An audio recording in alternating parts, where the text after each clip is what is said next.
aquí para consolar, está aquí para liberar, está aquí para guiar, el Espíritu de Dios está aquí.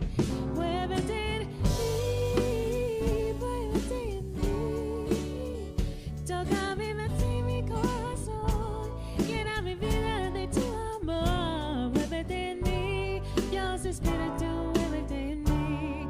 Oh, you just call on me, brother, when you need a hand. We all need somebody to lean on. I just might have a problem that you'd understand. We all need somebody to lean on me. When you're not strong, and I'll be your friend. I'll help you carry on, for it won't be long till I'm gonna need somebody to lean on. Oh, for it won't be long till I'm gonna need somebody to lean on.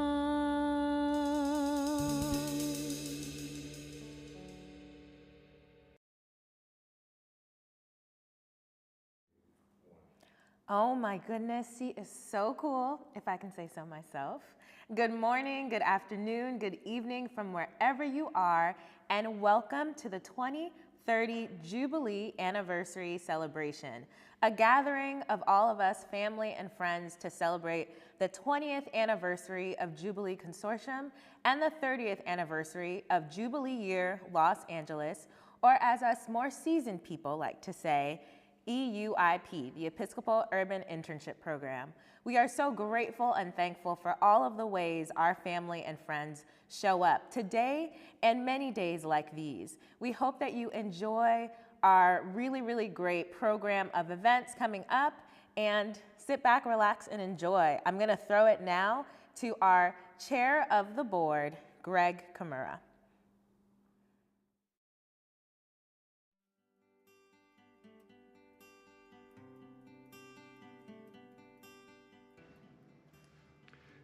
Greetings.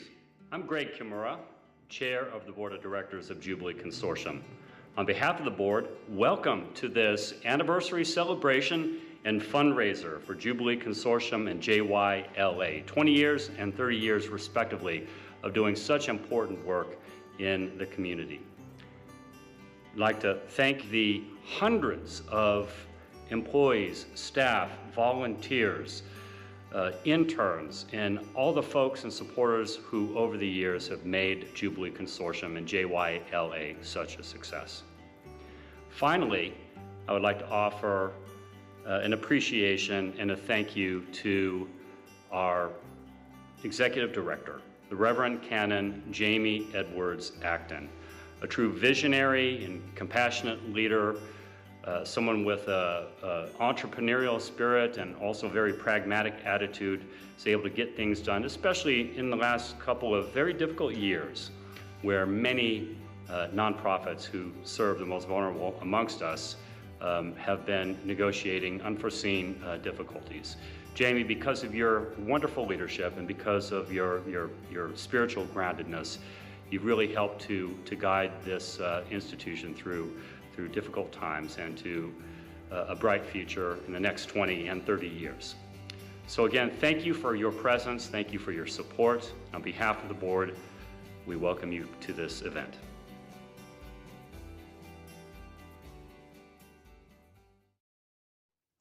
Thanks, Greg. Hi, everybody. My name is Jamie Edwards Acton, and I am the Executive Director and co-founder of Jubilee Consortium and JYLA or EUIP alum in the OG class of 1992.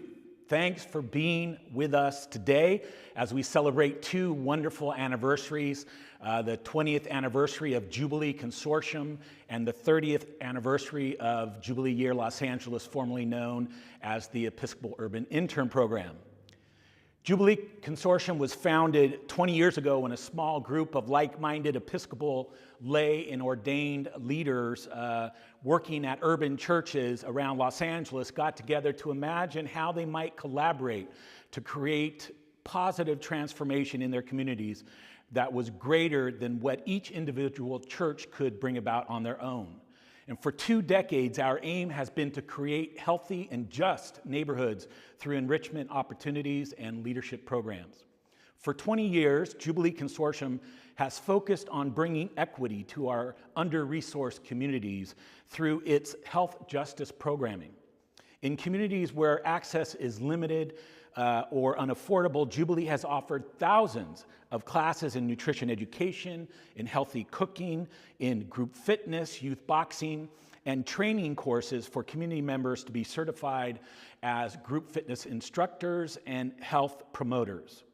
Currently, our health justice efforts are embodied in Jubilee Jump, a competitive youth jump rope league with teams across Los Angeles that strives to not only teach young people the sport of rope jumping, but also teach leadership, communication, cooperation, and physical fitness, all in the context of building a healthy community. Jubilee Consortium also has a relatively new initiative, a social enterprise called the Jubilee Design Collaborative. Born out of our own experience of having to scramble to address communication, design, digital, and media needs within Jubilee itself, we came to realize that there are many small nonprofits and churches everywhere that have similar needs. Jubilee Design Collaborative currently has 9 contracts with churches and nonprofits for ongoing media management and design, with several more in development. Finally, our third area of work is something that predates Jubilee Consortium itself by 10 years, Jubilee Year Los Angeles, which many of you joining us today know better by its former name, the Episcopal Urban Intern Program. As a standalone program for some 15 years, EUIP merged with Jubilee Consortium in 2007. For 30 years, Jubilee Year has provided a personally and professionally transformative service year to young adults who are inspired to change the world. Serving the greater Los Angeles area, JYLA has touched over 10,000 lives through partnerships with over 50 community-minded organizations. Through service, activism, interfaith engagement, and advocacy, we have been part of a wonderful movement for justice in LA. Through our continued dedication to service, community, and equity, we're empowering a new generation of change makers. Throughout their entire lifespan, both Jubilee Consortium and JYLA have had to be creative, entrepreneurial, and tenacious in how it funds its work. We've written countless grants, created social enterprises, and sought corporate funding. But one of the most significant streams of funding comes from you all, our family, our alumni, our friends, and our supporters. In addition to celebrating our anniversaries with us today, we hope you will also make a generous contribution to Jubilee to ensure that we keep impacting the lives of so many in Los Angeles. You can click the donation page on the fundraising page you're watching this on, or you can go to our website and donate there, or you can mail us a check. For all of you who are planning to do just that, I, the Jubilee Board of Directors, and the entire Jubilee family, thank you. Peace.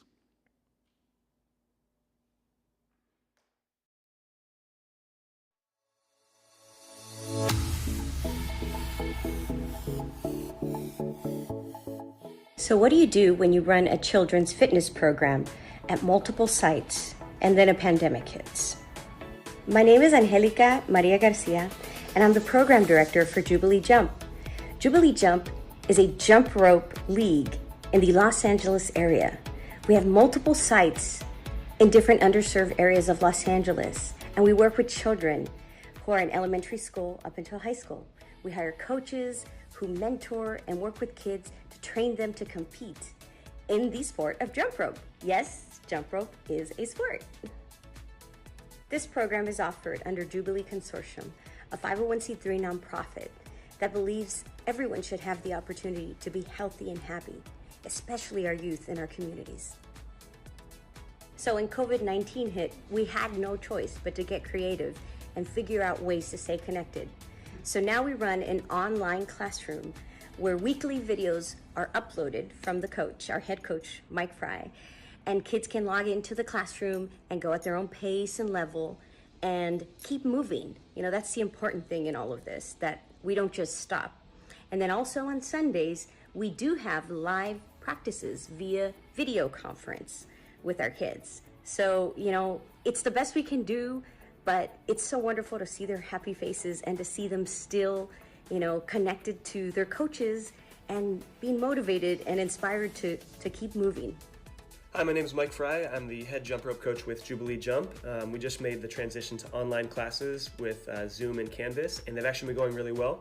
We're doing classes once a week on Sunday, 3 individual classes for our beginner, intermediate, and advanced jumpers. And it's just been great seeing the jumpers showing up consistently to these classes, just really dedicated and excited to learn new skills. So it's been a lot of fun. Hi, it's Coach Liz. I just wanted to share my experience working with our jump rope kids during this COVID-19 pandemic. And I think what really stands out most to me is how dedicated these kids are to their sport. They continually dedicate time each week to practice and connect remotely with us because we can't be together in person. And I think it just really speaks to the resiliency and determination of these kids. And it's been so inspiring to see them continue to jump rope, especially facing the times that we are currently facing today. I know during these times that it's very easy to not want to do exercise and get your body moving, but you know, it's very essential. 30 minutes to an hour a day, it can help a lot. You know, it gets your body right, your mind right, and your spirit right. So it was amazing because I could still jump. And it's funny because all the kids that do it, even though if they can't try it, if they can't get it, the move, then they can still try. And we can do the same thing at the same time. I like meetings with my teacher, Coach Mike. We had to pull together our resources and put our minds to it and figure out how do we reach out through social media to our kids. And one of our coaches happens to be an adolescent and children's therapist. So we said, hey, Coach Liz, can you help us come up with some tips on dealing with anxiety, depression? And then we also reached out to our head coach, Mike Fry, who's a world champ, and said, hey, what are some pro tips? You know, what are some things that kids can work on to keep motivated? At Jubilee Jump, we're not just a program, we're a family. You know, we've been in touch constantly with parents and the kids. We're staying connected. Aside from social media, we reach out, you know, through text messages and phone calls and just check in and make sure everybody's okay.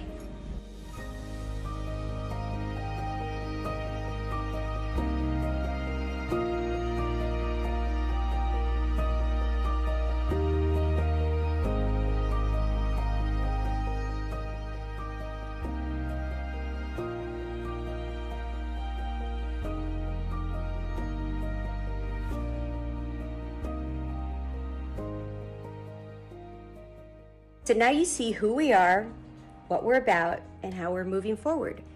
If your child is interested in becoming part of our program, or if you want to learn more, visit our website, jubileejump.org.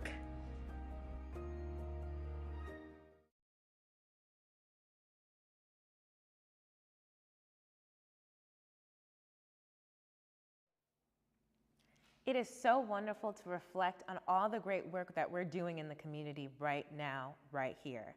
However, we could do none of that without you. So thank you all again for being here to experience the celebration with us. Now it's time for some art, y'all. We have a lovely offering from Santana Sankofa, so sit back, relax, and enjoy.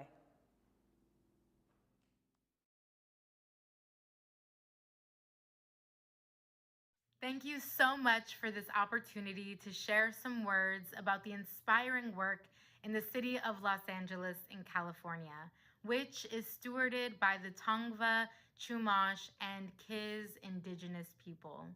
I want to thank the ancestors of this land, my hometown, for not only handing down a rich legacy of how to live with the land, but with one another, reminding us we are the land. I also want to acknowledge our migrant ancestors who have come to call this city home. I know the work of Jubilee Consortium is inspired by these ancestors, known and unknown, and I want to thank these guides for their efforts and wisdom, seen and unseen.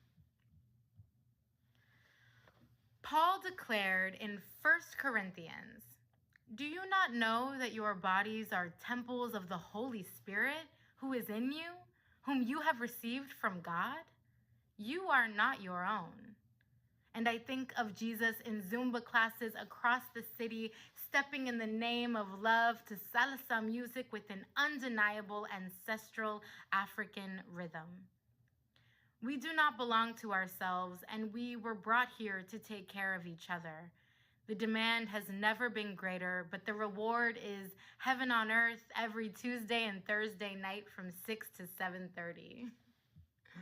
A city like Los Angeles is an urban Amazon jungle with rich networks of nourishment for diverse ecosystems, families under constant attack by poachers, loggers, and agribusiness, developers plotting on the livelihood of these vast forests and our invaluable bodies. Under attack, yet the lifeblood of the world.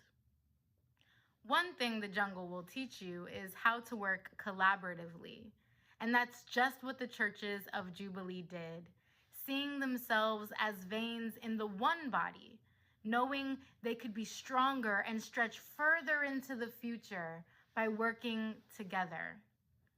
The challenge that was ahead 20 years ago is still the challenge ahead of us today. So much need, not enough resource. But at least we aren't facing it alone. Now, like my mother, La Reverenda Dr. Altagracia Perez Bullard, I am a proud organizer. And like a proud organizer, I have come face to face with defeat. So to hear her say with her organizer's heart that she was proud to see what it looked like to successfully provide programming and contribute to the health of the community through Jubilee, there's no better feeling. Except, of course, when she recalled seeing the dedication of the leaders to make it work well and continue to be strong and grow. And like a genealogy straight out of Genesis, Jubilee Consortium has birthed generations of leaders that are making waves in their communities, a ripple with a never-ending reverberation. Compassion as a practice of living in community and caring enough to try and then wake up and try again the next day. Jubilee Year program has 30 years of shaping young people at one of the most discerning moments of our lives. Out of college, fresh, centering service as the key to success in a society that boasts greed of time and attention to unlock doors of scarcity. Jesus said, "Let the little children come to me, and do not hinder them, for the kingdom of heaven belongs to such as these." And I think about the dance classes and family programs that welcome the inheritors of this earth and the kingdom of heaven, reminding us that we are all children to God. Jesus was teaching in their synagogues, and everyone praised him. He went to Nazareth, where he had been brought up, and on the Sabbath day he went into the synagogue, as was his custom. He stood up to read, and the scroll of the prophet Isaiah was handed to him. Unrolling it, he found the place where it is written, "The Spirit of the Lord is on me, because she has anointed me to proclaim the good news to the poor. She has sent me to proclaim freedom for the prisoners and recovery of sight for the blind, to set the oppressed free, to proclaim the year of the Lord's favor." Then he rolled up the scroll, gave it back to the attendant, and sat down. The eyes of everyone in the synagogue were fastened to him. He began by saying to them, "Today, this scripture is fulfilled in your hearing." For over 20 years, Jubilee Consortium and the Jubilee Year program, EUIP, have been proclaiming the year of the Lord's favor, the year of Jubilee. Rejoice, for the kingdom of heaven is at hand. It's in our hands.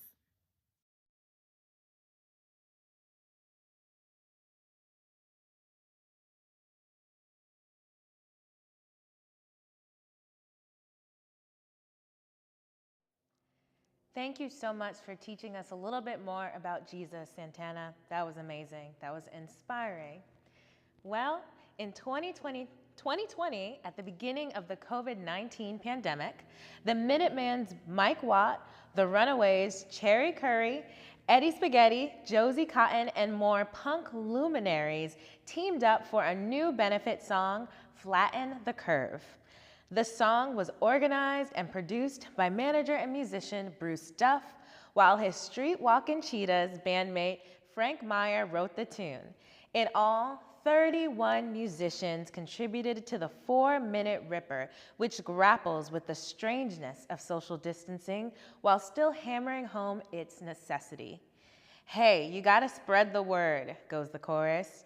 "From the inside, flatten the curve. Though you might be a little unnerved, please walk the line, flatten the curve." Proceeds from the track went to Jubilee Consortium. And now, here's the music video for the song, Flatten the Curve.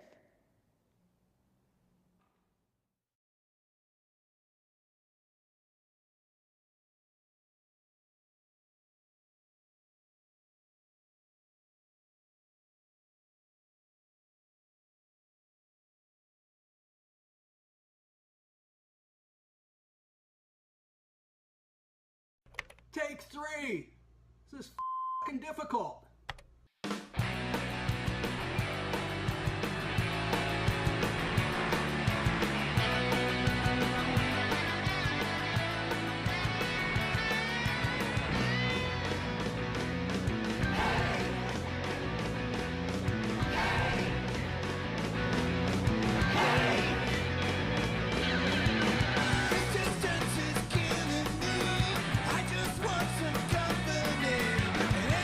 Anybody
go. I never lip synced before. Also, I don't know most of the words. All right.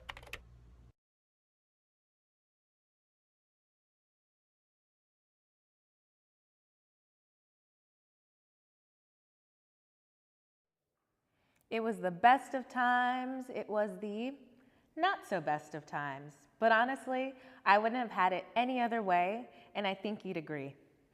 Now, next up, we have a champion for the kingdom and champion of our little program called Jubilee, the Right Reverend John Taylor.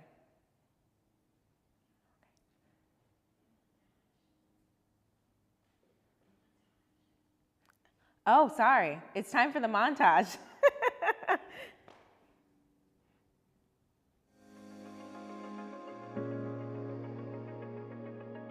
What I think is interesting is I think that when someone applies for JYLA, I think they probably think of the difference they're going to be making, and then what they see is the difference that they've made or are making by the end of the year. I think oftentimes it ends up being different, possibly. I think that people want to do service, but I don't know if they actually know when they're applying what it means and what will be the outcome in their lives of doing service every day for an entire year. And in the experience of doing that, you become changed, you become different. You start to look at priorities differently. You start to look at what really does matter. You start to know that you are succeeding at doing exactly this. And maybe it's harder or different from what you imagined. And so you're changed by that. I'm Suzanne Edwards Acton. I've actually had several roles with EUIP, JYLA. For the very, very first year of EUIP, I was a member at Holy Faith Church, and I helped to set up the house. After that, I was a member of the church with people who were in the program, and I later became a site supervisor when I was a principal. We had core members placed at the school where I worked. At some point during that time, I was a spiritual mentor in some of the kind of middle years there before that. And then I became the interim director, and I realized that I really enjoyed the position working with young adults. So I then officially applied for the job and became the full-time director. I was part-time director with Ranja, and I became the full-time director for like 6 or 7 years. And after that, I was spiritual mentor again, and also kind of even now I serve as like in a consulting role with different directors as they're going through. I was also on the board for the Episcopal Service Corps. I think that both as a site supervisor as well as working with site supervisors when I was the director, all different types of nonprofits, I think that it gives the opportunity for some nonprofits that don't necessarily have a lot of funding to be able to have the benefit of another person on their staff, and also being able to offer their communities, access to more resources through having another person on the staff that otherwise wouldn't have been there. I think that it offers the opportunity for the core members to get a bigger picture of, what's going on out there in the landscape of nonprofits. From the relationships I've forged with housemates or counterparts at my work sites or supervisors, they have been able to cultivate my personal, professional, spiritual life in a lot of ways. The relationships that I forged would help support the lessons that I learned while in the program. Being anchored in faith and compassion, and just being hardworking and going to bat for other people. Service. Seeing service in everything that I do has served me in the real world. So I'm Bishop Jennifer Reddall of the Diocese of Arizona, and I was in the Episcopal Urban Intern Program in 1997 to 1998. The intern program took me on my first ever retreat and introduced me to monasticism. I hadn't even known there were Episcopal religious, and that first retreat at Mount Calvary gave me relationships and an understanding of prayer life and discipline that I carry to this day. It was also a year that was the first time in my life where I was living and working with people for whom being a person of faith was normal. We could talk about prayer and God and Jesus and the sacred and not find that that set us apart or made us odd. Hi, my name is Kathy Alt, and I was in the second year of the what used to be called the Episcopal Urban Intern Program. The most tangible gifts that I received from my time as an urban intern was the people that I met. I met my husband, Todd Gooch, who was not in the program, but working at Holy Faith Inglewood at the time. And then, of course, some of my dearest lifelong friends who I met during that time, Jubilee rock stars such as Jamie and Suzanne Edwards-Acton, Gary Cummins, and Sally Miller, to name a few. The wonderful people that I met during that year have just blessed my life in countless ways. You know, when people who are Mormon or Latter-day Saint, they will go on a mission trip, and people know what that means. All kinds of people know what that means, and particularly within that faith community, they will ask, so where is your young person going on their mission trip, on their mission year? And it's such a common question that families know that that's going to get asked, whether their young person is going to do that or not. My hope for the Episcopal Church is that doing a year of service becomes so common that it's kind of like, oh, well, your young person is kind of around that age, you know, they're in their 20s. Where are they going to do their year of service? That it's just kind of becomes a thing that we all know to be true, and that, you know, it would become just a common normed experience. And so that's kind of within the church. And then I think people should support it because I think the impact really is significantly large. When you have a core anywhere from 5 people to 25 people, it impacts like far more, like, you know, hundreds more people every year than the 5 to 25 young people who are having the experience. Hi, my name is Peyton Hoig.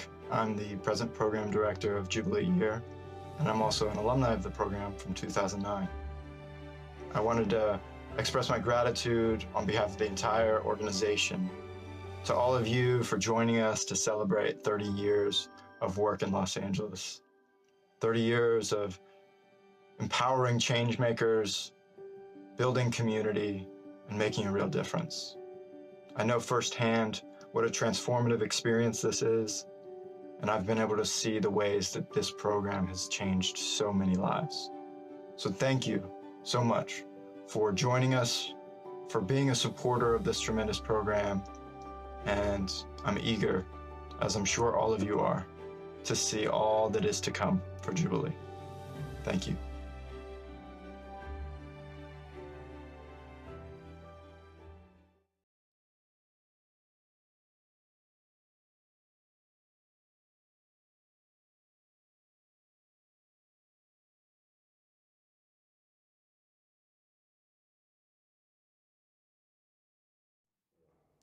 Okay, so apparently, for my mistake, I'm no longer invited to any Sunday, second Sunday dinners, and I have to eat the community shelf food, which is fine. I'm totally fine with that. But in the meantime, now is the time for our Right Reverend Bishop John Taylor to speak.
Okay, now it wouldn't be the year of our Lord 2022 without some kinks. So please bear with us as we fix these technical difficulties.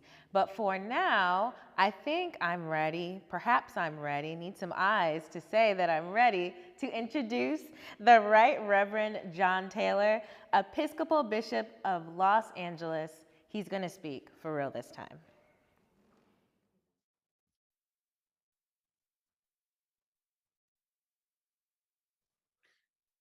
I'm John Taylor, Bishop of the Episcopal Diocese of Los Angeles, which, as we know so well, is the place where Jubilee Year is most active and most transformative. And to be here with you today is an amazing blessing to greet alums and friends of Jubilee Year Los Angeles on behalf of the whole diocese, and especially the ministries and affiliated organizations that Jubilee Year interns have served and helped build up these 30 years, such as Hillsides, with which I've been working just this week, Irish Resettlement and Immigration Services, which has been struggling these last few weeks to find places for Afghan refugees to feel safe, Episcopal Enterprises, and my work to do. I've just named a few. It's impossible to list them all. But there is a common denominator, and it was put best by 2018 intern Rodell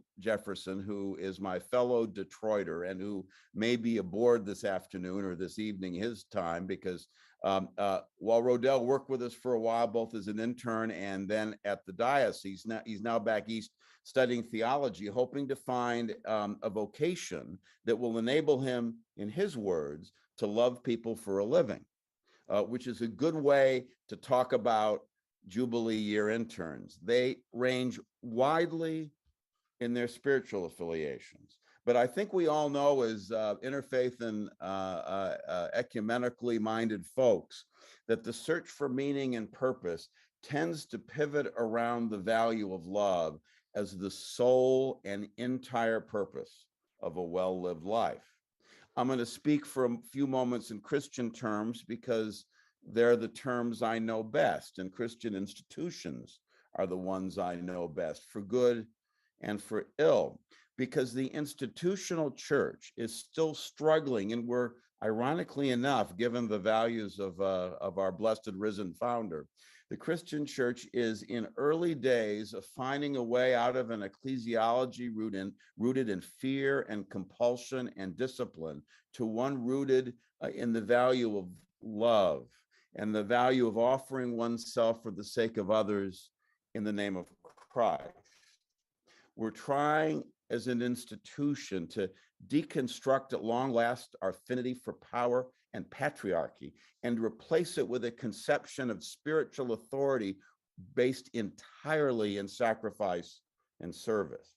Now, this is vital work for the church to be doing as a model for a country in crisis, because in the United States, some people find the at long last accumulating plural face of our nation so threatening that they're willing to put their alternative conception of America ahead of the values of democracy. And in the church as well, we still struggle to see and reflect the plural face of Christ. But I trust that as we do it, even in our secularizing times, we can be a model for a culture in crisis. And as a program rooted in the church, but larger in its way than the church, Jubilee Year Los Angeles is a pioneer of this kind of modeling. We begin, first of all, with the fact that our interns are young people, and young people are genetically intolerant of old ways of doing things and intolerant of systems that hurt and exclude people. We've had in the program in these 30 years, 250 interns, as many as 28 a year, touching thousands of lives all over our region. In the work they do as interns, they transform others, and the interns themselves tell us that they're often transformed at the same time as the multicultural polylingual community we know as the greater Los Angeles area rocks their worlds. This anniversary year, I give thanks for the vision of Bishop Fred Borsch and all of our founders. I give thanks for Ken and Jamie and all who work so hard to keep the vision timely. And my curiosity grows ever deeper about the lives that our 250 alums are living and the lives that they're changing, in part because of their transformative Jubilee Year Los Angeles experience. Finally, I say thanks to all of our benefactors. When I finish talking to you this afternoon, I'm going to go over to the website and I'm going to give $1,000 today. Jubilee Year Los Angeles has made it very easy to give, and I hope you'll join me in giving generously or giving again if you've already given once.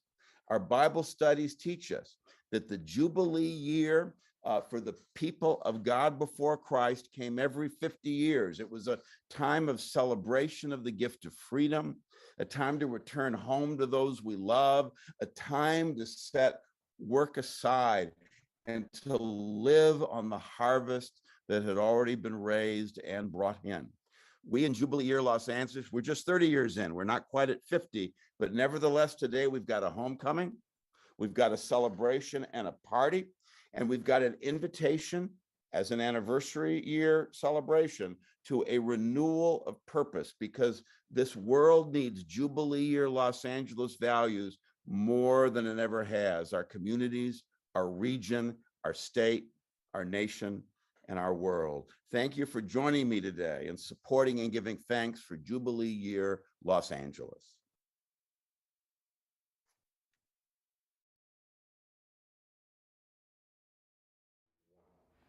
Thank you so much, Bishop Taylor, for that lovely spiel and for saying it twice. We appreciate you. Woo, Chile, we have made it to the end. I am so glad that you stuck with us, despite our technical difficulties, to celebrate this just wondrous, celebration of 20 years and 30 years of Jubilee and Jubilee Year Los Angeles. Now it's time for some face-to-face time. It's time for our meet and greet. And so you'll soon be getting prompted with a Zoom link. When you follow that link, you'll be able to go into another Zoom where you can choose different rooms based on your year of community and experience with Jubilee Consortium and Jubilee Year. So if you have any questions, don't contact me. Contact Jamie or any one of our lovely people who threw this event. Thanks so much for attending, and I hope you stick around.